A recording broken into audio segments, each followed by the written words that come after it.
La sœur Mbala Anege Fleur Pauline. Oh, dis merci à tes parents. Je viens dire merci au Seigneur Jésus-Christ pour la guérison de ma soeur. En effet, au mois de janvier 2024, nous avons reçu un appel urgent de mon oncle, nous informant que ma soeur était dans un état critique. Elle ne parvenait plus ni à marcher et elle ne reconnaissait plus personne. La famille l'a tout d'abord amenée au village sur plusieurs marabouts qui ont déclaré qu'elle allait mourir dans très peu de temps et qu'il n'y avait plus rien à faire pour elle. Après avoir effectué une multitude de lavages, ils l'ont renvoyée à la maison pour qu'elle attende la mort. La famille l'a amenée chez des spiritualistes qui ont également déclaré qu'elle n'était plus de ce monde et qu'elle avait déjà traversé de l'autre côté et qu'il fallait préparer le deuil.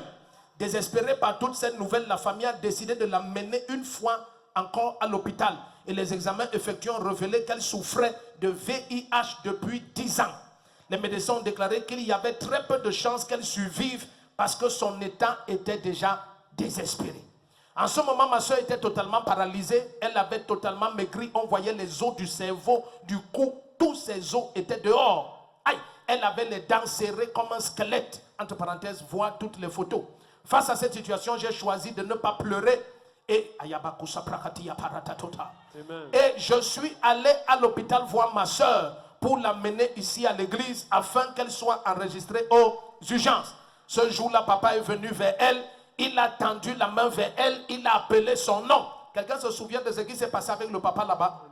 Oui, c'est quand on témoigne que les gens confirment que ce n'est pas le jeu. Amen. Il a appelé son nom et il a dit, tu ne vas pas mourir, mais tu vas vivre. Et papa a déclaré qu'elle est libre. Et il a dit, revenez témoigner. Le même jour, ses dents se sont desserrées. Elle a recommencé à manger, à s'asseoir, à parler. Quelques jours après, ma soeur s'est levée. Elle s'est mise à marcher.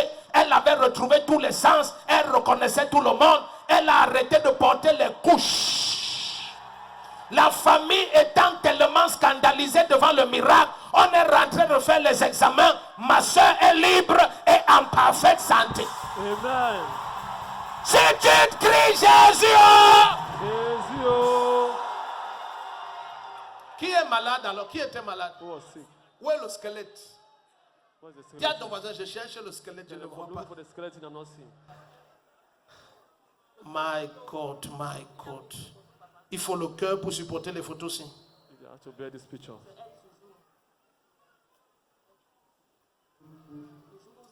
Ça, c'est le jour où j'ai prié pour elle. Oh, bah, montrons le jour où on priait pour elle. Là, c'est le jour où on priait pour elle. Alléluia. Amen. Celle qui est là devant, là voilà là-bas. Maintenant, regardez dans quel état elle était. Regardez un peu. Je garde les autres photos parce que ce n'est pas approprié. C'est elle là-bas avec les couches sur elle. C'est comme ça qu'elle était à l'église ici. Et porter les couches, c'est des couches jetables.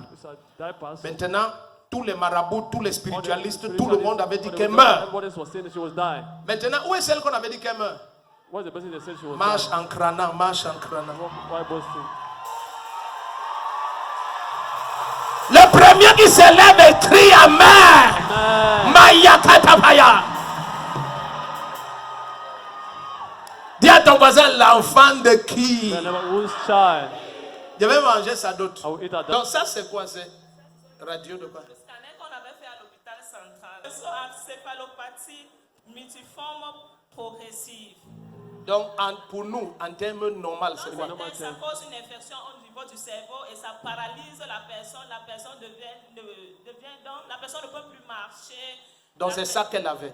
Bon, quel est le traitement médical pour les taureaux? C'est le nom que tu as dit. On traite ça comment? Avec les ARV, papa. Avec les quoi? ARV. Donc elle, est-ce qu'elle pouvait encore répondre au traitement ARV? Oui, papa. N'est-ce pas? Donc dans son stade là où tous les marabouts, les spiritualistes disaient qu'elle est finie. Oui papa, à la maison on disait qu'elle est finie. Et comme je disais à ma famille qu'on l'amène ici, comme j'étais la seule qui venait ici. Maintenant les autres sont, quand ils voyaient un miracle comme ça, hein? La famille refuse, papa. Que quoi? De venir ici. Ils vont seulement venir.